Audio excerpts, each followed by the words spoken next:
ข่าวที่นำเสนอไปแล้วได้ที่ www.thainews.prd.go.th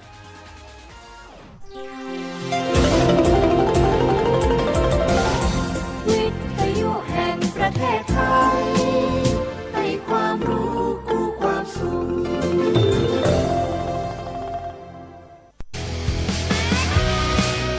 สถานีวิทยุกระจายเสียงแห่งประเทศไทยจังหวัดเชียงใหม่ FM 93.25 เมกะเฮิรตซ์ผู้นำด้านข่าวสารในจังหวัดเชียงใหม่โดยเน้นการมีส่วนร่วมของภาครัฐภาคเอกชนและเครือข่ายภาคประชาชนในพื้นที่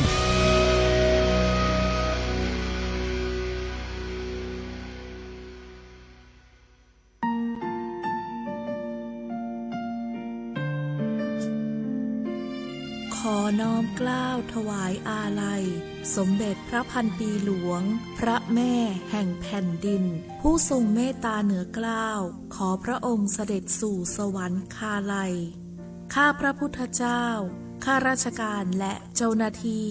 สถานีวิทยุกระจายเสียงแห่งประเทศไทยจังหวัดเชียงใหม่กรมประชาสัมพันธ์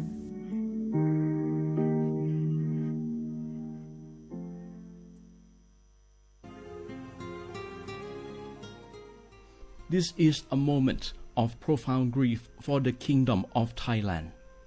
We,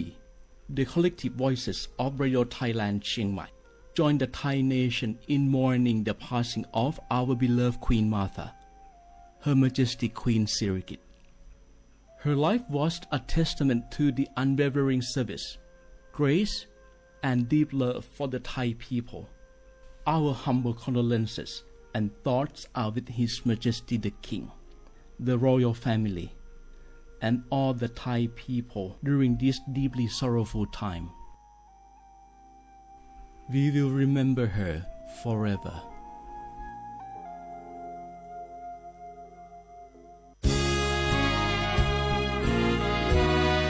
พระบารมีปกเกล้าเพื่อปวงชนชาวไทยจากพระราชกรณียกิจนานับประการที่พระบาทสมเด็จพระเจ้าอยู่หัวและพระบรมวงศานุวงศ์ทรงทุ่มเทพระวรกายทรงงานอย่างไม่เหน็ดเหนื่อยเพื่อประโยชน์สุขของประสบนิกรจากโครงการหลวงสู่การพัฒนาแหล่งน้ำส่งเสริมการศึกษาและด้านสาธารณสุขที่มุ่งเน้นการพึ่งพาตนเองและการพัฒนาอย่างยั่งยืนทุกย่างพระบาทคือการทรงงานทุกพระราชดำริคือพลังแห่งการพัฒนาเพราะประชาชนคือหัวใจของแผ่นดินร่วมเสริมสร้างความรักในสถาบันหลักของชาติโดยสำนักงานประชาสัมพันธ์ที่ 3 กรมประชาสัมพันธ์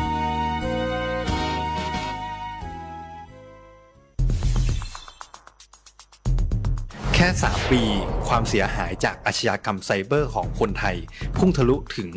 94,000 ล้านบาทหรือเฉลี่ยปีละ 30,000 ล้านบาททุก1ชั่วโมงเราเสียเงินกว่า 3.4 ล้านบาทให้กับมิจฉาชีพออนไลน์โจรไม่เห็นใจคนอาชีพไหนอายุเท่าไหร่สถานะทางการเงินแบบใดหมอพ่อค้านักธุรกิจนักเรียนแม่บ้านข้าราชการเกษียณทุกคนตกเป็นเหยื่อได้เสมอและวันหนึ่งอาจเป็นคุณหรือคนที่คุณรักเพราะจุดอ่อนร่วมของเหยื่อคือความเร่งรีบขาดสติหรือแม้แต่บางครั้งก็เกิดความโลภจนเกินไปอย่าปล่อยให้การกดคลิกเดียวลิงก์เดียวทำให้โจรยิ้มกว้างวันนี้ถึงเวลาแล้วที่คนไทยทุกคนจะต้องร่วมมือกันสร้างภูมิคุ้มกันอาชญากรรมไซเบอร์ช่วยกันหยุดก่อนที่ภัยไซเบอร์จะทำให้คนที่คุณรักและตัวคุณเองกลายเป็นเหยื่อ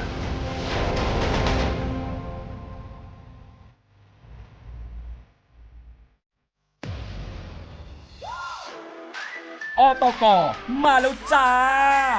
มหกรรมที่คนรักของดีของอร่อยห้ามพลาดในงานสินค้าเกษตรทั่วไทยสู่หัวใจล้านนา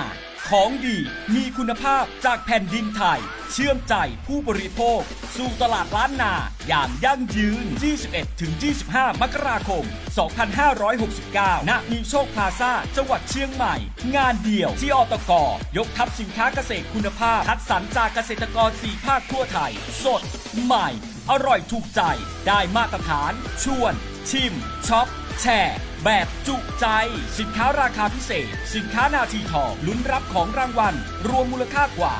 100,000 บาทยังไม่หมดพบกับเชฟเดี่ยวมาสเตอร์เชฟซีซั่น 2 ที่จะมาสาธิตการทำอาหารฟิวชั่นติดแกรมสดจริงอร่อยจริงและกิจกรรมสนุกๆดนตรีเพราะๆตลอดทั้งงานแล้วพบกันในงานอตก.สินค้าเกษตรทั่วไทยสู่หัวใจล้านนา 21-25 มกราคม 2569 ณ มีโชคพลาซ่า จังหวัดเชียงใหม่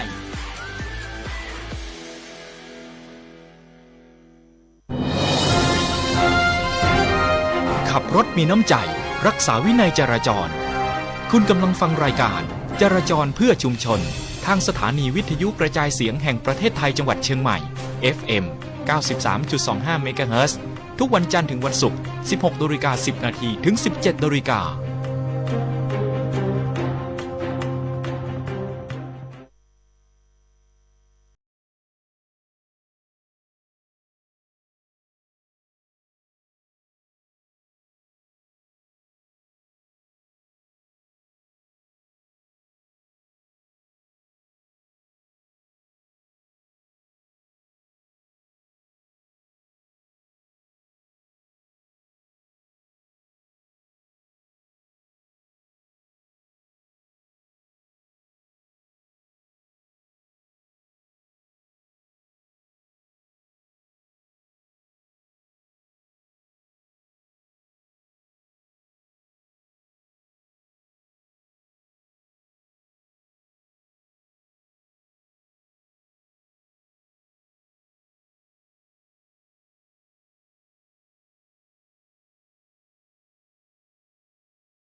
คุณผู้ฟังทุกท่านนะคะเข้าสู่ในช่วงเวลาของรายการวิทยุจราจรเพื่อชุมชน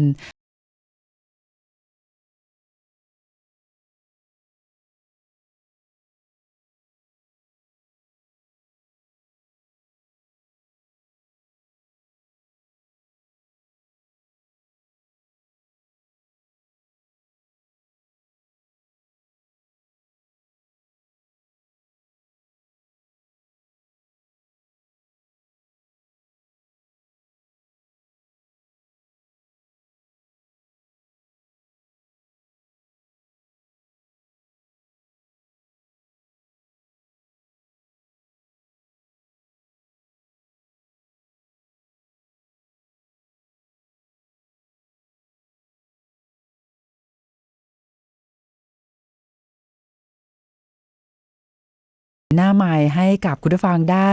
มีส่วนร่วมในรายการด้วยนะคะแล้วก็เราก็จะมอบนะคะหมวกกันน็อกหรือว่าหมวกนิรภัยนะคะส่งตรงถึงบ้านให้กับคุณผู้ฟังที่ร่วมกิจกรรมกับเราในวันนี้ด้วยนะคะนอกจากนั้นแล้วเราก็มีแขกรับเชิญในรายการของเราในวันนี้นะคะก็จะมีทางท่านพันตำรวจเอกปิยพงษ์สิงหเทศนะคะผู้กำกับการกลุ่มงานสอบสวนกองบังคับการสืบสวนสอบสวนตำรวจภูธรภาค 5วันนี้ท่านก็จะมาร่วมพูดคุยกับเราในประเด็นในเรื่องของข้อกฎหมายต่างๆด้วยนะคะเดี๋ยววันนี้เนี่ยเราก็จะนำเอาผลการปฏิบัติงานนะคะของหน่วยงานในสังกัดตำรวจภูธรภาค 5และก็ทางท่านผู้กำกับปิยพงษ์นะคะซึ่งก็เป็นผู้เชี่ยวชาญทางด้านกฎหมายนะคะก็จะมาร่วมพูดคุยเกี่ยวกับในเรื่องของข้อกฎหมายต่างๆนะคะเดี๋ยวเราก็จะมีการสัมภาษณ์พูดคุยกันด้วยนะคะนอกจากนั้นแล้ววันนี้นะคะก็ถ้าหากว่าไม่มีอะไรผิดพลาดนะคะก็จะมีในเรื่องของการรายงานสภาพการจราจรด้วยค่ะแต่ว่าก่อนอื่นนะคะต้องขอแสดงความยินดีนะคะกับท่านบัณฑิตนะคะท่านมหาบัณฑิตแล้วก็ดุษฎีบัณฑิตนะคะของมหาวิทยาลัยเชียงใหม่นะคะที่จะได้เข้ารับพระราชทานปริญญาบัตรนะคะจากสมเด็จพระกนิษฐาธิราชเจ้ากรมสมเด็จพระเทพรัตนราชสุดาสยามบรมราชกุมารีนะคะซึ่งในพิธีพระราชทานปริญญาบัตรนะคะก็จะเริ่มในวันพรุ่งนี้นะคะวันพุธที่21มกราคม2569นะคะณหอประชุมมหาวิทยาลัยเชียงใหม่นะคะก็รายการวิทยุจราจรเพื่อชุมชนโดยตำรวจภูธรภาค 5นะคะก็ต้องขอแสดงความยินดีนะคะกับท่านบัณฑิตท่านมหาบัณฑิตดุษฎีบัณฑิตนะคะทุกท่านเลยนะคะในวันพรุ่งนี้นะคะมหาวิทยาลัยเชียงใหม่นะคะก็จะมีการจัดพิธีพระราชทานปริญญาบัตรนะคะซึ่งในวันพรุ่งนี้เนี่ยจะเป็นวันแรกนะคะซึ่งเขาจะจัดพิธีพระราชทานปริญญาบัตรเนี่ย2วันด้วยกันนะคะก็คือวันพุธที่21แล้วก็วันพฤหัสบดีที่22มกราคม2569ค่ะโดยในวันพรุ่งนี้นะคะจะมีพิธีพระราชทานปริญญาบัตรนะคะในส่วนของดุษฎีบัณฑิตกิตติมศักดิ์จำนวน7ท่านแล้วก็เกียรติบัตรศาสตราจารย์เกียรติคุณจำนวน4ท่านนะคะและจะมีพิธีพระราชทานปริญญาบัตรนะคะทั้งในส่วนของคณะแพทยศาสตร์คณะเภสัชศาสตร์คณะมนุษยศาสตร์คณะทันตแพทยศาสตร์นะคะวิทยาลัยพหุวิทยาการและสหวิทยาการสถาบันนโยบายสาธารณะสถาบันวิจัยวิทยาศาสตร์สุขภาพนะคะสถาบันวิศวกรรมชีวการแพทย์นะคะก็ในวันพรุ่งนี้นะคะก็จะมีพิธีพระราชทานปริญญาบัตรนะคะในช่วงแรกนะคะ833ท่านนะคะต่อมานะคะก็จะเป็นในส่วนของคณะวิจิตรศิลป์คณะวิทยาศาสตร์คณะขออภัยค่ะวิทยาลัยศิลปะสื่อและเทคโนโลยีนะคะจำนวน934ท่านด้วยกันนะคะและก็ชุดสุดท้ายนะคะจะเป็นคณะวิศวกรรมศาสตร์คณะศึกษาศาสตร์นะคะจำนวน945ท่านด้วยกันนะคะในวันพรุ่งนี้ก็จะมีทั้งบัณฑิตนะคะที่เข้ารับพระราชทานปริญญาบัตรนะคะในวันพรุ่งนี้รวม 2,712 ท่านด้วยกัน นะคะก็ในรายการนะคะก็ต้องขอแสดงความยินดีกับทุกท่านด้วยนะคะคุณผู้ฟังคะวันนี้นะคะเวลา 14 นาฬิกาตรงเชื่อว่าคุณผู้ฟังนะคะหลายๆท่านเลยนะคะบอกว่าทุกท่านเลยก็ได้เนาะที่มีโทรศัพท์มือถือนะคะเป็นแบบสมาร์ทโฟนแล้วก็เข้าตามเงื่อนไขนะคะที่คือระบบเนี่ยนะคะตามที่เขาระบุนะคะก็จะได้รับการแจ้งเตือนภัยนะคะจากกรมป้องกันและบรรเทาสาธารณภัยเขามีการทดสอบระบบกันนะคะซึ่งการทดสอบระบบนะคะเชื่อว่าหลายท่านนะคะโอ้โหโทรศัพท์ดังพร้อมกันทั่วประเทศนะคะเวลา 14 นาฬิกานะคะก็เดี๋ยวเราก็จะมีการให้คุณผู้ฟังนะคะพี่น้องประชาชนที่ยังไม่เคยได้รับของรางวัลจากทางรายการมาก่อนแล้วก็อยากได้เป็นเจ้าของหมวกกันน็อกนะคะใบใหม่นะคะโอ้โหสวยงามมากๆเลยนะคะใช้ป้องกันนะคะเวลาที่เราขับขี่รถจักรยานยนต์นะคะไม่ว่าจะเป็นผู้ขับขี่หรือว่าผู้ซ้อนเนี่ยนะคะก็ต้องสวมหมวกนิรภัยนะคะป้องกันนะคะเวลาที่เกิดอุบัติเหตุเจ็บมากจะได้เจ็บน้อยนะคะก็เป็นอุปกรณ์ป้องกันเดี๋ยววันนี้นะคะเราก็จะเปิดรับสายหน้าไมค์นะคะจำนวน2สายด้วยกันนะคะสำหรับคุณผู้ฟังที่ยังไม่เคยได้รับรางวัลจากทางรายการมาก่อนนะคะแล้วก็เราจะสัมภาษณ์ว่าท่านไหนนะที่ได้รับการแจ้งเตือนนะคะเป็นการทดสอบระบบนะคะก็คุณผู้ฟังท่านไหนที่ยังไม่เคยได้รับของรางวัลจากทางรายการมาก่อนอยากได้หมวกกันน็อกนะคะก็สามารถโทรศัพท์เข้ามานะคะบอกเล่าประสบการณ์ที่ได้รับสัญญาณแจ้งเตือนภัยนะคะจากการทดสอบระบบเซลล์บอร์ดคาสต์ระดับประเทศนะคะก็เปิดสายให้กับคุณผู้ฟังนะคะ2สายด้วยกัน053-276-793นะคะท่านมีเงื่อนไขว่าเป็นท่านที่ไม่เคยได้รับของรางวัลจากทางรายการมาก่อนนะคะแล้วก็อยากได้หมวกกันน็อกด้วยแล้วก็เป็นท่านที่โทรศัพท์มือถือนะคะดังนะคะเพราะว่าเป็นการทดสอบระบบการแจ้งเตือนภัยในช่วงเวลา 14 นาฬิกาของวันนี้นะคะหากว่าคุณผู้ฟังท่านไหนนะคะที่อยากจะร่วมพูดคุยนะคะแล้วก็ตามเงื่อนไขในรายการนะคะก็สามารถโทรศัพท์เข้ามาได้ที่053-276-793นะคะแต่ว่าตอนนี้ค่ะที่เรารอสายคุณผู้ฟังนะคะ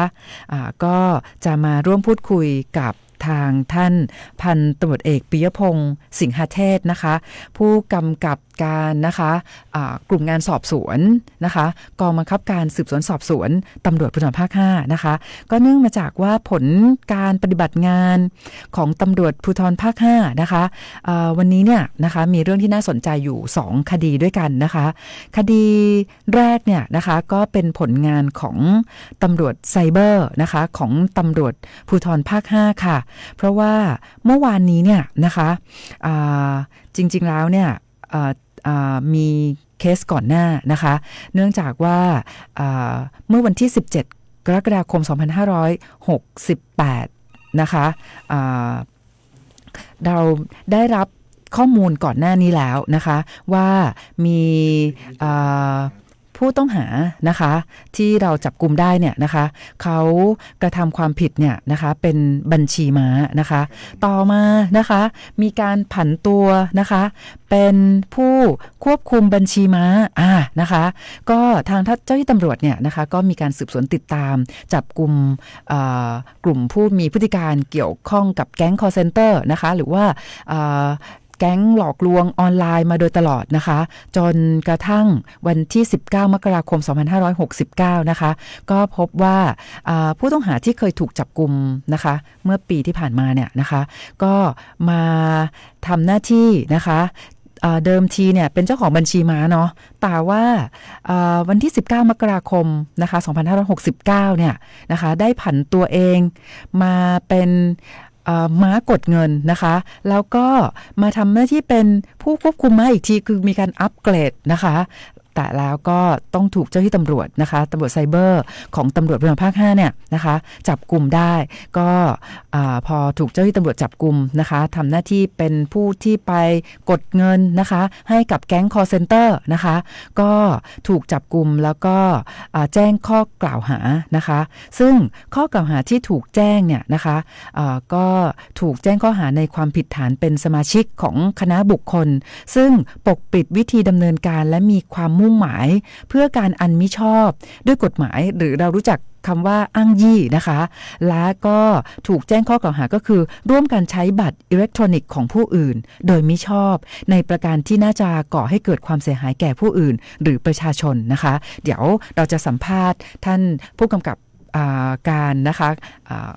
ปิยพงศ์กันนะคะแต่ว่าตอนนี้พอดีมีสายคุณผู้ฟังเข้ามานะคะก็ขออนุญาตรับสายคุณผู้ฟังก่อนนะคะสวัสดีค่ะครับสวัสดีครับค่ะสวัสดีค่ะขอทราบชื่อด้วยค่ะคุณสำลีครับคุณสำลียังไม่เคยได้รับของรางวัลจากทางรายการมาก่อนเนาะยังครับโอเคโอ้ค่ะขอบคุณค่ะคุณสำลีคะวันนี้นะเวลา 14 นาฬิกาตรงโทรศัพท์มือถือของคุณสำลีดังไหมคะแจ้งเตือนครับใช่ค่ะอะไรนะเป็นการทดสอบอะไรเงี้ยครับอ่านแล้วแต่ตกใจหมายถึงว่าตอนที่เขามีโทรศัพท์มีการแจ้งเตือนเนี่ยคุณสำลีตกใจหรือเปล่าคะไม่ก็มันดังหลายคนในที่ทำงานไงเขาเลยทดสอบค่ะก็คือพอเราอยู่ร่วมกันหลายคนเนี่ยโทรศัพท์ของทุกคนดังพร้อมกันเลยเนาะครับใช่ไหมคะแต่ว่าเป็นเพราะว่าทางกรมป้องกันและบรรเทาสาธารณภัยนะคะเขาทดสอบระบบการแจ้งเตือนภัยระดับประเทศนะคะแล้วก็โทรศัพท์เราก็ดังอยู่ประมาณสัก8วินาทีนะคะครับแต่ว่าถ้าเกิดไปดูค่ะก็พอเราอยู่พร้อมกันหลายคนเนี่ยนะคะก็โทรศัพท์ทุกคนดังพร้อมกันเลยนะคะครับค่ะคุณสำลีฟังรายการวิทยุจราจรนะคะเพื่อชุมชนโดยตำรวจภูธรภาค 5นะคะอยากจะให้ทางรายการปรับปรุงอะไรเพิ่มเติมมีไหมคะก็ดีอยู่แล้วครับเนี่ยฟังอยู่ทุกวันผมทำหน้าที่ขับรถส่งสินค้าครับผมฟังทุกวันค่ะขอบคุณมากเลยอยู่แมคโครค่ะแล้วก็ปกติก็ขับขี่รถจักรยานยนต์ด้วยไหมคะครับพอเลิกงานก็จะขับรถจักรยานกลับบ้านครับค่ะก็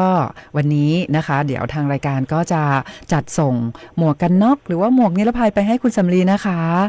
ครับค่ะเดี๋ยวคุณสำลีบอกเบอร์โทรหลังไมค์เลยนะคะครับค่ะขอบคุณมากๆค่ะค่ะสวัสดีค่ะค่ะคุณผู้ฟังค่ะก็ตอนนี้นะคะก็1สายเดี๋ยวเราจะมารับกันต่อนะคะแต่ว่าตอนนี้ค่ะเราจะขอสัมภาษณ์นะคะพันตำรวจเอกปิยพงศ์สิงหเทศต่อเลยสวัสดีค่ะสวัสดีผู้กำกับสุธิดานะครับและสวัสดีผู้ฟังทุกท่านครับค่ะก็ผู้กำกับปิยพงศ์คะจากกรณีที่ตำรวจไซเบอร์นะคะจับกุมผู้ต้องหานะคะที่ทำหน้าที่เป็นม้ากดเงินนะคะแล้วก็เป็นผู้ควบคุมม้าจริงๆแล้วเนี่ยหลายท่านบอกว่าเอ๊ะทำไมถึงเรียกว่าเป็นม้ากดเงินนะคะก็เพราะว่าเป็นคำพูดเนาะเป็นผู้รับจ้างไปกดเงินนะครับค่ะให้กับแก๊งcall center หรือสแกมเมอร์นะครับใช่ค่ะคราวนี้เนี่ยเมื่อสักครู่นะคะเราก็ได้นำเรียนให้กับคุณผู้ฟังว่าข้อหาที่เจ้าหน้าที่ตำรวจแจ้งนะคะโอ้โหคือยาวเหมือนกันนะแต่ว่าสั้นๆเนี่ย มีคำหนึ่งบอกว่าเป็นอ้างยี่นะคะอยากให้ทางท่านผู้กำกับปิยพงศ์นะคะได้เล่าให้คุณผู้ฟังฟังว่าเอ๊ะข้อหานี้เนี่ยเป็นยังไงนะแล้วมีโทษยังไงบ้างค่ะครับคืออ้างยี่เนี่ยครับมันเป็นความผิดตามประมวลกฎหมายอาญานะครับซึ่งหมายถึงว่าการเป็นสมาชิกของคณะบุคคลซึ่งมีวิธีการดำเนินการแบบผิดกฎหมายและมีวัตถุประสงค์เพื่อการอันมิชอบด้วยกฎหมายนะครับซึ่งผู้ที่ร่วมในขบวนการหรือว่าเป็นสมาชิกของกลุ่มนี้นะครับจะมีอัตราโทษระหว่างจำคุกไม่เกิน7ปีหรือปรับไม่เกิน 140,000 บาทหรือทั้งจำทั้งปรับนะครับ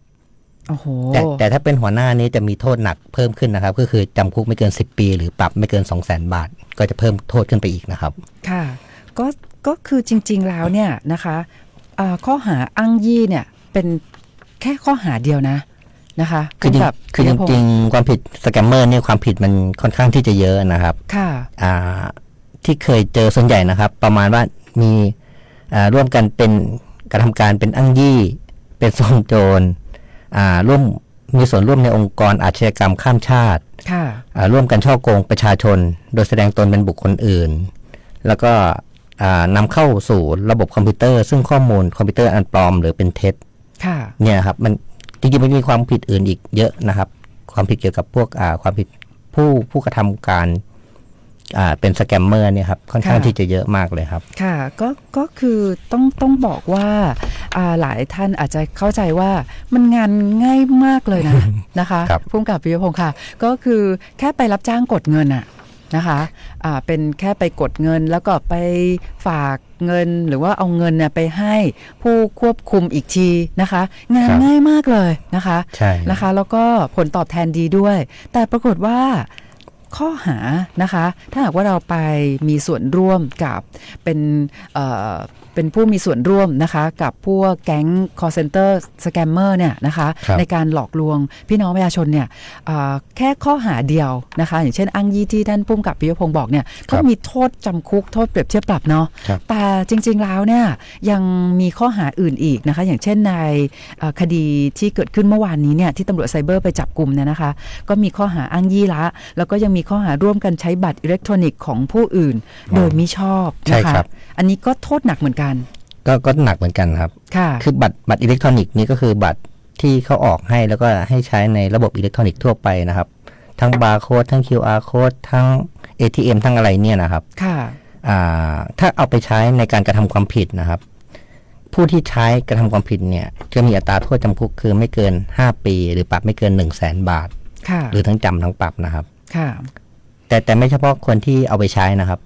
แม้กระทั่งว่าถ้าคุณมีบัตรของผู้อื่นไว้ในครอบครองเพื่อกระทำความผิดเรื่องนี้นะครับซึ่งยังไม่มีการกระทำผิดแต่ว่าถ้าโดนจับได้นะครับก็จะมีความผิดเหมือนกันนะครับมีโทษจำคุกไม่เกิน3ปีหรือปรับไม่เกิน 60,000 บาทหรือทั้งจำทั้งปรับนะครับก็ดังนั้นนะคะผู้ที่เข้าไปเกี่ยวข้องกับพวกแก๊ง call center scammer ต่างๆนะคะอย่างเช่นเป็นบัญชีม้าเนาะนะคะก็ไม่ได้ถูกแจ้งข้อกล่าวหาแค่ยินยอมให้บุคคลอื่นเนี่ยใช้บัญชีตัวเองนะคะก็มีบทลงโทษจำคุกด้วยแต่ยังถูกแจ้งข้อกล่าวหาเพราะว่ามีส่วนร่วมในการกระทำความผิดก็จะโดนแจ้งข้อกล่าวหาในเรื่องของฉ้อโกงประชาชนด้วยอาจจะโดนข้อหาฉ้อโกงประชาชนด้วยนะครับค่ะซึ่งฉ้อโกงประชาชนนี่ก็จะมีความผิดซึ่งมีอัตราโทษจำคุกสูงเหมือนกันนะครับจำคุกไม่เกิน5ปีหรือปรับไม่เกิน 100,000 บาทหรือทั้งจำทั้งปรับเลยนะครับค่ะดังนั้นนะคะก็ต้องนำเรียนให้กับคุณผู้ฟังพี่น้องประชาชนว่าเนี่ยนะคะผู้ที่ไปมีส่วนเกี่ยวข้องนะคะเป็นบัญชีม้าก็ดีเป็นม้ากดเงินเป็นผู้ควบคุมม้านะคะมีบทลงโทษเนี่ยสูงมากเลยโทษค่อนข้างสูงครับแล้วก็มักจะไปไม่รอดนะครับส่วนใหญ่จะโดนจับนะครับค่ะก็คือผลตอบแทนที่มิจฉาชีพเอามาหลอกล่อเนาะให้คนเอาบัญชีตัวเองไปให้เป็นบัญชีม้าก็ดีให้ทำหน้าที่เป็นม้ากดเงินก็ดีเนี่ยนะคะมันเหมือนกับทำได้ง่ายๆนะผลตอบแทนที่เขาให้เนี่ยไม่มากเลยแต่ผลที่ตามมาสิคืออย่านึกว่าแบบตำรวจเราไม่สามารถติดตามได้นะครับของคดีพวกนี้มันจะมีอายุความนะครับอย่างต่ำก็10 ปี15 ปีเนี่ยครับไม่วันใดวันหนึ่งนะครับเราก็มีโอกาสที่จะโดนจับได้เหมือนกันนะครับภายในระยะอายุความนะครับค่ะเพราะว่าตอนนี้เนี่ยนะคะในเรื่องของการตรวจสอบในเรื่องของเส้นเงินก็ดีนะคะการนำเอาระบบเทคโนโลยีมาเพิ่มประสิทธิภาพในด้านของการสืบสวนสอบสวนนะคะก็มีประสิทธิภาพเพิ่มมากขึ้นดังนั้นนะคะก็ผู้ที่จะไปมีส่วนร่วมนะคะต้องคิดละนะคะเพราะว่าเงินที่เขาเอามาจ้างเราเนี่ยไม่คุ้มเลยนะไม่คุ้มเลยครับนะคะอันนี้ก็มาพูดคุยกันถึงในคดีแรกนะคะแต่เดี๋ยวเราก็ยังมีอีกหนึ่งคดีนะคะที่เป็นผลงานที่เกิดขึ้นในพื้นที่ของสถานีตำรวจภูธรพร้าวจังหวัดเชียงใหม่ด้วยนะคะแต่ว่าตอนนี้นะคะก็อยากให้คุณผู้ฟังมีความสุขกับการฟังเพลงด้วยก็เดี๋ยวจะมี1บทเพลงเพราะๆมาฝากคุณผู้ฟังแล้วก็เดี๋ยวหลังจากจบเพลงนี้นะคะคุณผู้ฟังที่ยังไม่เคยได้รับของรางวัลจากทางรายการมาก่อนนะคะแล้วก็อยากได้หมวกกันน็อกเดี๋ยวเราเปิดสายหน้าไมค์ให้อีก1สายนะคะแล้วก็จะกลับมาพูดคุยกันในเรื่องของข้อกฎหมายที่เกิดขึ้นนะคะเดี๋ยวมาฟังเพลงเพราะๆกันอีกสัก1เพลงค่ะ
ค่ะคุณผู้ฟังคะกับเพลงเพราะๆแบบนี้เลยนะคะ ที่นำมามอบให้กับคุณผู้ฟังอยากให้คุณผู้ฟังมีความสุขกับการฟังเพลงค่ะแต่ว่าตอนนี้นะคะมีอีกหนึ่งสายนะคะมารับสายกันเลยสวัสดีค่ะสวัสดีค่ะท่านผู้กำกับค่ะสวัสดีค่ะขอทราบชื่อค่ะชื่อน้องอาทิตยาค่ะน้องอาทิตยานะคะตอนนี้น้องอาทิตยารับฟังรายการอยู่แถวไหนคะแถวหนองพึ่งสารพีค่ะเหรอคะแล้วน้องอาทิตยาเรียนหนังสืออยู่หรือเปล่าวันนี้ไม่ได้เรียนค่ะเรียนมช.ค่ะอ๋อเหรอคะแล้วก็อยู่ชั้นปีไหนคะตอนนี้เรียนจบปีนี้ค่ะแต่รับปีหน้าค่ะอ๋อนะคะก็อย่างน้อยก็เรียนจบแล้วนะคะดีใจด้วยนะคะแต่ว่าจะเข้ารับพระราชทานปริญญาปีหน้านะคะปี70ค่ะโอเคค่ะดีใจด้วยนะคะขอแสดงความยินดีด้วยค่ะค่ะก็น้องทิตยาค่ะวันนี้นะคะเขามีการทดสอบในเรื่องของระบบแจ้งเตือนภัยนะคะก็จะมีสัญญาณแจ้งเตือนภัยเนี่ยดังที่โทรศัพท์มือถือของเราทั่วประเทศเลยมือถือของน้องทิตยาดังไหมคะวันนี้ดังค่ะดัง8 วินาทีค่ะแล้วก็จำได้ไหมคะข้อความที่เขาแจ้งเตือนเป็นอะไรบ้างค่ะถ้าคนที่เขาแจ้งเตือนก็คือเขาบอกว่าไม่ให้ตกใจทีนี้มันจะมีข้อความเป็นทั้งไทยทั้งอังกฤษนะคะค่ะก็เป็นการทดสอบระบบเนาะเพราะว่าถ้าเกิดว่าเรามีเหตุการณ์นะคะที่จะต้องแจ้งเตือนให้กับพี่น้องประชาชนนะคะก็จะได้รับทราบข้อมูลทั่วกันนะคะทั้งประเทศเลยนะคะน้องทิตยาเคยฟังรายการวิทยุจราจรเพื่อชุมชนโดยตำรวจภูธรภาค 5ไหมคะก่อนหน้านี้ฟังค่ะฟังบ่อยค่ะตอนคุณแม่ไปรับหนูที่มหาลัยก็ฟังก่อนกลับบ้านค่ะค่ะแล้วก็อยากให้รายการปรับปรุงอะไรเพิ่มเติมมีไหมคะอยากให้มีเพิ่มเติมแบบให้มีเปิดสายแจ้งว่ามีเหตุเกิดขึ้นที่ไหนบ้างด้วยค่ะค่ะเกี่ยวกับในเรื่องของการจราจรด้วยใช่ไหมคะการจราจรค่ะแล้วช่วงไหนที่มันรถติดเยอะๆอย่างเงี้ยค่ะให้ผู้ที่ใช้รถใช้ถนนแจ้งเข้ามาเปิดสายให้แจ้งเข้ามาด้วยค่ะโอเคเลยนะคะก็ทางรายการก็นะคะพร้อมที่จะให้คุณผู้ฟังพี่น้องประชาชนนะคะอย่างที่น้องทิตยาแนะนำเลยนะคะหากว่าท่านนะคะไปเจอในเรื่องของอาจจะเป็นเหตุเกิดขึ้นเนาะน้องทิตยาค่ะอาจจะมีเหตุนะคะหรือว่ารถติดเยอะนะคะในบางเส้นถนนก็สามารถโทรศัพท์เข้ามาแจ้งในรายการได้นะคะโอเคเลยค่ะก็เดี๋ยวน้องทิตยารายการค่ะได้ค่ะรายการมีประโยชน์อยู่แล้วค่ะได้ค่ะขอบคุณนะคะแล้วก็แสดงความยินดีกับน้องอาทิตยาด้วยนะคะเดี๋ยวบอกเบอร์โทรไว้หลังไมค์เลยนะคะขอบคุณค่ะสวัสดีค่ะคุณผู้ฟังค่ะก็เป็นการแจกในเรื่องของหมวกกันน็อกหรือว่าหมวกนิรภัยนะคะให้กับคุณผู้ฟังพี่น้องประชาชนนะคะตอนนี้ก่อนที่เราจะไปพูดคุยกันถึงอีกหนึ่งคดีที่เกิดขึ้นนะคะแล้วก็มีข้อกฎหมายจากท่านผู้กำกับปิยพงษ์ด้วยนะคะก็ขออนุญาตทักทายคุณผู้ฟังที่ทักทายเราเข้ามาผ่านเพจสวทเชียงใหม่ PRD นะคะท่านแรกเลยคุณต้นน้ำทักทายเราด้วยนะคะคุณวารินนะคะก็บอกว่าสวัสดีวันสีชมพูนะคะเพราะว่าวันนี้วันอังคารเนาะแล้วก็บอกว่าอากาศเปลี่ยนแปลงดูแลสุขภาพกันด้วยนะคะสารวัตรสุพัฒน์ก็รับฟังรายการของเราอยู่ที่เวียงแหงนะคะแล้วก็รายงานมาบอกว่าที่เวียงแหงยังหนาวแล้วก็มีหมอกหนาในตอนเช้าดังนั้นพี่น้องประชาชนที่อยู่ในพื้นที่ของอำเภอเวียงแหงแล้วก็พื้นที่ที่มีหมอกหนาในตอนเช้าต้องขับรถด้วยความระมัดระวังด้วยนะคะคุณสุรินทร์นะคะก็บอกว่ามีความสุขยามบ่ายนะครับทุกท่านนะคะแล้วก็บอกว่าที่นครศรีธรรมราชเนี่ยมืดครึ้มมาแล้ว 2-3 วันนะคะก็ทางเชียงใหม่ยังหนาวนะคะแต่ว่าที่นครศรีธรรมราชเนี่ยมืดครึ้มนะคะคุณพัชรพรนะคะก็ทักทายมาด้วยค่ะคุณจันยาบอกว่าเชียงใหม่บ้านเราอากาศร้อนนะคะแต่ว่าก็บอกว่าเพลงเพราะนะคะขอบคุณมากค่ะคุณลำดวนบอกว่าวันนี้ที่ลำลูกกาเนี่ยอากาศร้อนอบอ้าวนะคะก็คุณลำดวนค่ะมาเที่ยวเชียงใหม่ยังเย็นอยู่เลยค่ะคุณพี่ดวงรัตน์ก็ทักทายมาสวัสดีทุกคนนะคะคุณสิริพันธ์บอกว่าวันนี้ที่ดอยสะเก็ดตอนเช้าหนาวค่ะตอนบ่ายอากาศเริ่มร้อนแล้วนะคะคุณไพโรจน์ก็บอกว่าที่ลำพูนร้อนมากครับนะคะคุณฤทธิ์ก็บอกว่าวันนี้เนี่ย คุณฤทธิ์เนี่ยพาญาติไปเที่ยวชมที่ห้วยห้องไคร้ดอยสะเก็ดนะคะแล้วก็บอกว่าโชคดีมากๆเลยมีนกยูงมาให้เห็นแบบใกล้ชิดนะคะแล้วก็คุณฤทธิ์บอกว่าเจ้าหน้าที่ที่ห้วยห้องไคร้เนี่ยบอกว่านกยูงบินมาจากประเทศเมียนมาโอ้โหคุณฤทธิ์โชคดีมากๆเลยค่ะคุณจรินันท์นะคะบอกว่าที่แม่ทาอากาศอุ่นขึ้นนะคะแล้วก็คุณพงศักดิ์ก็ทักทายแล้วเข้ามาคุณสุทัศน์นะคะก็บอกว่าที่สันปะตองวันนี้อากาศยังเย็นสบายอยู่แล้วก็มีคุณปลานพนะคะก็ทักทายเราเข้ามาด้วยขอบคุณคุณผู้ฟังทุกท่านเลยนะคะเอาละค่ะตอนนี้นะคะเราจะมาพูดคุยกันถึงอีกหนึ่งคดีนะคะที่เกิดขึ้นในพื้นที่ของสถานีตำรวจภูธรพร้าวจังหวัดเชียงใหม่นะคะซึ่งในคดีนี้นะคะก็เป็นเหตุที่เกิดขึ้นบ่อยนะคะค่ะเป็นกรณีที่ทางเจ้าหน้าที่ตำรวจเนี่ยนะคะก็ไปจับกลุ่มนะคะ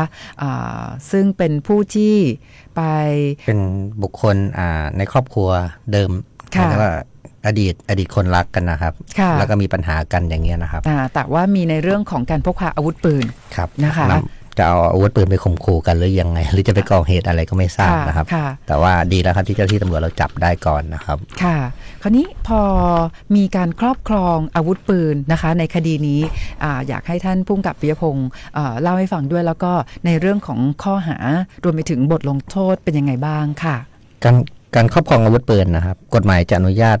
อาวุธปืนบางประเภทหรือบางชนิดเท่านั้นนะครับที่ประชาชนสามารถมีและครอบครองไว้ได้นะครับเช่นอาวุธปืนพกสั้นอาวุธปืนประจำกายที่ไม่ใช่อาวุธปืนสงครามอะไรเนี่ยนะครับคราวนี้การที่ผู้ใดมีอาวุธปืนโดยไม่ได้รับอนุญาตไม่ได้ความครอบครองเนี่ยนะครับกฎหมายจะกำหนดอัตราโทษไว้จำคุกไม่เกิน10 ปีนะครับหรือปรับไม่เกิน 100,000 บาทหรือทั้งจำทั้งปรับนะครับส่วนกรณีเคสที่ว่าถ้าอาวุธปืนนั้นได้มีการนำพาไปในที่ทางในเมืองหมู่บ้านหรือทางสาธารณะนะครับโดยไม่มีเหตุจำเป็นหรือความจำเป็นเร่งด่วนอะไรเนี่ยนะครับตรงนี้ก็มีความผิดเหมือนกันนะครับกฎหมายก็กำหนดอัตราโทษไว้มีต้องระวังโทษจำคุกไม่เกิน5 ปีหรือปรับไม่เกิน100,000 บาทนะครับหรือทั้งจำทั้งปรับค่ะก็คือในเรื่องของอาวุธปืนเนี่ยนะคะผู้กำกับปิยพงศ์นะคะก็ต้องนำเรียนให้กับคุณผู้ฟังพี่น้องประชาชนว่าอาวุธปืนเนี่ยนะคะก็เป็นอาวุธที่ถือว่าเป็นอันตรายอาวุธร้ายแรงใช่ค่ะถ้าหากว่ามีผู้ที่ครอบครองนะคะโดยไม่ได้รับอนุญาตเนาะนะคะแล้วก็พกพาไปในพื้นที่สาธารณะหรือว่าไปใช้ในการยิ่งไปข่มขู่แบบนี้นะคะก็เป็นเรื่องที่เป็นเรื่องของการรักษาความปลอดภัยใช่ครับในชีวิตและทรัพย์สินให้กับพี่น้องประชาชนดังนั้นนะคะทางเจ้าหน้าที่ตำรวจเนี่ยในทุกๆเดือนนะคะเราก็จะมีในเรื่องของการระดมกวาดล้างเป็นประจำอยู่แล้วครับค่ะเพราะว่าในเรื่องของอาวุธร้ายแรงอย่างเช่นอาวุธปืนเนี่ยนะคะก็เพื่อความปลอดภัยของพี่น้องประชาชนเจ้าหน้าที่ตำรวจเนี่ยก็ต้องดำเนินการในเรื่องนี้ค่อนข้างเข้มงวดนะครับเรื่องอาวุธปืนทั้งการตั้งด่านทั้งการเข้าตรวจค้นตามเป้าหมายต่างๆนะครับเราก็มีทำเป็นประจำอยู่แล้วนะครับค่ะก็ดังนั้นนะคะทางคุณผู้ฟังพี่น้องประชาชนถ้าหากว่าไปพบเจอนะคะผู้ที่มีอาวุธปืนในครอบครองโดยไม่ได้รับอนุญาตนะคะก็สามารถแจ้งให้แจ้งเป็นเบาะแสนะครับ ไม่ต้องไปบอกโดยตรงนะครับเดี๋ยวเขาจะรู้ตัวนะครับก็คือแจ้งผ่านเจ้าหน้าที่ตำรวจนะคะก็มีช่องทางนะคะไม่ว่าจะเป็นสายด่วน191แล้วก็เราก็มีช่องทาง LINE ด้วยนะคะ LINE Official ของตำรวจภูธรภาค5นะคะ ID ก็ ตัว A แอดก่อนนะคะพิมพ์ ID ตามด้วยอักษรภาษาอังกฤษว่า police ที่แปลว่าตำรวจ POLICE แล้วก็ตามด้วยเลข5เป็นตัวเลขอาราบิกนะคะ @police 5ก็แจ้งเบาะแสไม่เพียงแต่อาวุธปืนนะผู้กำกับปิยพงศ์ค่ะได้ครับเรื่องอื่นก็ได้ครับเรื่องที่เกี่ยวกับความสงบเรียบร้อยของประชาชนทั่วไปก็ได้ครับค่ะก็สามารถแจ้งเบาะแสให้กับทางเจ้าหน้าที่ตำรวจนะคะทุกเรื่องเราจะมีเจ้าหน้าที่คอยตรวจเช็คแล้วก็ดำเนินการตรวจสอบแก้ไขให้ทุกเรื่องเลยนะครับค่ะคราวนี้นะคะวันนี้เนี่ยนะคะทางเจ้าหน้าที่ตำรวจจราจรนะคะมีภารกิจก็เลยไม่ได้มาร่วมพูดคุยรายงานในเรื่องของสภาพการจราจรนะคะในรายการแต่ก็ทางท่านรองศักดานะคะโชติพนัสโพคินแล้วก็ท่านผู้กำกับมนัสชัยอินเถื่อนนะคะผู้กำกับการกลุ่มงานจราจรตำรวจภูธรจังหวัดเชียงใหม่นะคะก็ได้ฝากข้อมูลนะคะมานำเรียนให้กับคุณผู้ฟังพี่น้องประชาชนนะคะเนื่องจากว่าใน วันพรุ่งนี้นะคะวันพุธที่21นะคะแล้วก็วันพฤหัสบดีที่22มกราคม2569นะคะที่หอประชุมมหาวิทยาลัยเชียงใหม่นะคะมีพิธีพระราชทานปริญญาบัตรนะคะก็ในส่วนของเจ้าหน้าที่ตำรวจจราจรนะคะก็มีข้อมูลนะคะในเรื่องของจุดจอดรถนะคะสำหรับบัณฑิตแล้วก็ญาติบัณฑิตในพิธีพระราชทานปริญญาบัตรมหาวิทยาลัยเชียงใหม่รุ่นที่60นะคะจุดจอดรถเนี่ยก็มีทั้งหมดนะคะ15จุดด้วยกันนะคะก็จุดแรกเลยก็คือที่ลานจอดรถหน้ามหาวิทยาลัยค่ะจุดจอดที่2ที่สนามรักบี้จุดจอดที่3นะคะที่ตลาดร่มศักดิ์หรือว่าฝายหินนะคะจุดจอดที่4อยู่ที่ลานจอดรถนะคะ RB5 แต่ว่าลานจอดรถ RB5 เนี่ยจอดได้เฉพาะรถจักรยานยนต์ค่ะจุดจอดรถที่5นะคะลานจอดตรงข้ามนะคะที่อมช.นะคะแล้วก็จุดจอดที่6เนี่ยก็จะเป็นลานจอดที่สถานีกลางรถไฟฟ้านะคะลานจอดที่7จะเป็นลานจอดรถตรงข้ามหอหญิง2จุดจอดที่8ก็คือลานจอดหอพักชาย4จุดจอดที่9อยู่ที่สระว่ายน้ำรุจิรวงศ์นะคะแล้วก็พื้นที่โดยรอบค่ะสำหรับจุดจอดที่10นะคะที่ลานจอดประตูไผ่ล้อมจุดจอดที่11ก็คือลานจอดหลังศูนย์กีฬาจุดจอดที่12ก็คือลานจอดหน้าหอ40ปีจุดจอดที่13นะคะก็คือลานจอดขสมชนะคะลานจอดที่14ก็คือลานจอดที่คณะเกษตรนะคะกาดโก้งโค้งแล้วก็จุดจอดรถที่15อยู่ที่ไร่ฟอร์ดนะคะหรือว่ามอสเปซนะคะดังนั้นทางกลุ่มงานจราจรตำรวจภูธรจังหวัดเชียงใหม่นะคะก็จึงขอประชาสัมพันธ์ให้กับบัณฑิตแล้วก็ญาติบัณฑิตทุกท่านนะคะได้รับทราบในเรื่องของจุดจอดรถนะคะทั้ง15จุดด้วยซึ่งถ้าหากว่าคุณผู้ฟังพี่น้องประชาชนนะคะอาจจะฟังไม่ทันนะคะว่ามีจุดที่ไหนบ้างสามารถติดตามข้อมูลผ่านเพจของตำรวจจราจรเชียงใหม่ TFCM นะคะก็สามารถติดตามผ่านเพจนะคะของตำรวจจราจรเชียงใหม่ TFCM นะคะเอาละค่ะคุณผู้ฟังค่ะตอนนี้นะคะเราก็ยังคงมีบทเพลงเพราะๆมาฝากคุณผู้ฟังด้วยเมื่อสักครู่คุณผู้ฟังโทรศัพท์เข้ามาบอกว่าหลานใช่ไหมคะได้เข้ารับพระราชทานปริญญาบัตรในวันพรุ่งนี้นะคะขอเพลงเกี่ยวกับมหาวิทยาลัยเชียงใหม่ด้วยนะคะบอกว่าอยากจะเปิดเป็นกำลังใจให้กับหลานนะคะก็ทางรายการนะคะก็ขอแสดงความยินดีด้วยนะคะก็เปิดเพลงให้นะคะตามที่คุณผู้ฟังขอมาค่ะ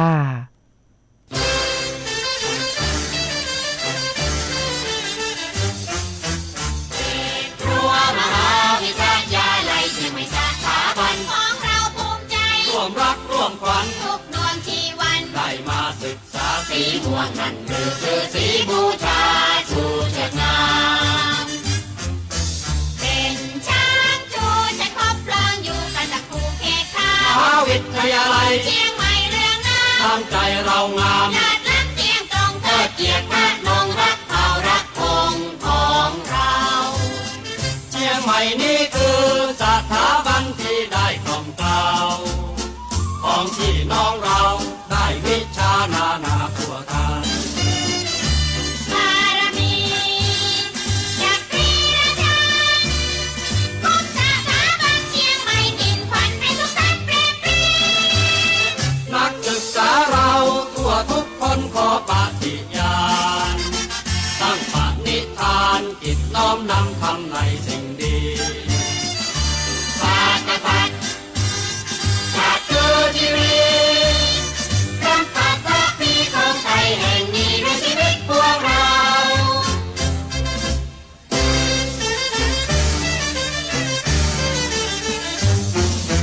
เขตรั้วมหาวิทยาลัยเชียงใหม่สถาบันของเราภูมิใจรวมรักร่วมฝันทุกดวงชีวันได้มาศึกษาสีม่วงมันค่ะก็ต้องขอแสดงความยินดีอีกครั้งนะคะสำหรับบัณฑิตนะคะมหาบัณฑิตแล้วก็ดุษฎีบัณฑิตของมหาวิทยาลัยเชียงใหม่นะคะเชียงใหม่เรื่องน้ำ ค่ะคุณผู้ฟังคะก็ในเรื่องของข้อกฎหมายนะคะก็ต้องนำเรียนให้กับคุณผู้ฟังแบบนี้นะคะว่าวันนี้นะคะทางท่านพันตำรวจเอกปิยพงษ์สิงหเทศนะคะผู้กำกับการนะคะกลุ่มงานสอบสวนนะคะของกองบังคับการสืบสวนสอบสวนตำรวจภูธรภาค5นะคะที่ร่วมพูดคุยกับเราในวันนี้นะคะก็ต้องบอกว่าจริงๆแล้วนะคะในเรื่องของข้อกฎหมายนะคะผู้กำกับปิยพงษ์ครับผมแอปพลิเคชันนะคะ Police Care นะคะซึ่งทางสำนักงานตำรวจแห่งชาติเนี่ยนะคะได้เชิญชวนให้กับพี่น้องประชาชนนะคะได้ดาวน์โหลดตัวแอปพลิเคชันตัวนี้เนี่ยมีในเรื่องข้อกฎหมายด้วยนะคะดังนั้นเนี่ยอย่างเช่นที่เราพูดคุยกันเมื่อสักครู่ในเรื่องของข้อกฎหมายเกี่ยวกับอาวุธปืนอย่างเงี้ยค่ะนะคะก็จะมีรายละเอียดนะคะ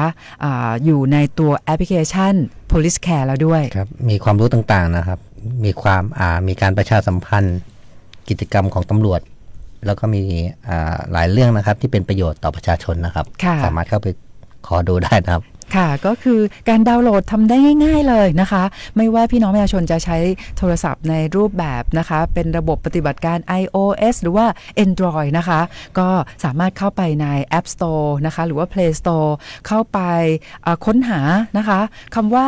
Police Care นะคะในแอปพลิเคชันเนาะก็จะขึ้นมาเป็นรูปหัวใจตำรวจนะคะก็เป็นตำรวจเป็นหัวใจตำรวจสีแดงแล้วก็เขียนคำว่า police care นะคะก็พอคุณผู้ฟังพี่น้องประชาชนนะคะดาวน์โหลดนะคะรับรองว่ามีประโยชน์อย่างมากมายนะคะไม่ว่าจะเป็นในเรื่องของตรวจสอบนะคะเจ้าหน้าที่ตำรวจนะคะพิมพ์ชื่อนามสกุลนะคะก็ไปตรวจสอบได้เลยว่าเอ๊ะเป็นตำรวจปลอมหรือเปล่า อยู่ที่ไหนรู้เลยใช่ไหมครับใช่ค่ะ สามารถตรวจสอบได้เลยนะคะหรืออย่างเช่นตอนนี้เนี่ยนะคะมีญาติของบัณฑิตเนาะนะคะอาจจะเดินทางมาจากต่างจังหวัดมาร่วมแสดงความยินดีนะคะกับคนในครอบครัวกับบุตรหลานนะคะที่เนื่องในโอกาสเข้ารับพระราชทานปริญญาบัตรในวันพรุ่งนี้นะคะก็อาจจะไม่แน่ใจว่าตอนนี้ตัวเองอยู่ในพื้นที่รับผิดชอบของสถานีตำรวจใดนะคะก็สามารถเข้าไปใช้บริการได้ค่ะตรวจสอบค้นหาสถานีตำรวจนะคะอยู่ในพื้นที่ที่เราเดินทางนะคะหรือเวลาที่ภูมิลำเนาของเราอยู่บ้านเราเนี่ยนะคะเราก็อยากจะทราบว่าเราอยู่ในพื้นที่รับผิดชอบของสถานีตำรวจภูธรใดก็สามารถเข้าไปกดคลิกได้เลยนะคะค่ะผู้กำกับปิยพงศ์ก็เข้าไปใช้ตัวแอปพลิเคชันนี้มีแล้วครับผมโหลดมาแล้วครับค่ะเพราะว่าจริงๆแล้วเนี่ยไม่เพียงแต่เป็นประโยชน์สำหรับพี่น้องประชาชนนะคะตำรวจเราก็ต้องใช้เหมือนกันนะคะมีความจำเป็นต้องใช้เหมือนกันนะครับค่ะแล้วในกรณีที่เราตกเป็นเหยื่อของแก๊งมิจฉาชีพนะคะก็สามารถที่จะแจ้งในเรื่องของอายัดบัญชีนะคะในแอปพลิเคชันก็มีข้อมูลนะคะในเรื่องของหมายเลขโทรศัพท์ที่จะติดต่อ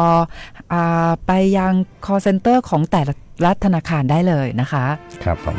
ค่ะก็ตอนนี้นะคะมาถึงช่วงสุดท้ายของรายการวันนี้แล้วนะคะวันนี้ต้องขอบคุณมากๆเลยนะคะท่านพันตำรวจเอกปิยพงษ์สิงหเทศนะคะยินดีครับค่ะก็ทราบว่าผู้กำกับปิยพงษ์นะคะก็จะมาร่วมพูดคุย ให้ความรู้ในเรื่องของข้อกฎหมายกับคุณผู้ฟังเป็นประจำด้วยนะคะวันนี้ต้องขอบคุณมากๆเลยนะคะครับสวัสดีครับค่ะคุณผู้ฟังคะตอนนี้นะคะมาถึงช่วงสุดท้ายของรายการในวันนี้แล้วค่ะก็เดี๋ยววันพรุ่งนี้นะคะเราก็จะมีกิจกรรมให้คุณผู้ฟังได้ร่วมสนุกในรายการด้วยแล้วก็มีของรางวัลมาให้กับคุณผู้ฟังด้วยนะคะสำหรับวันนี้ขอบคุณสำหรับการติดตามรับฟังนะคะขอบคุณและสวัสดีค่ะ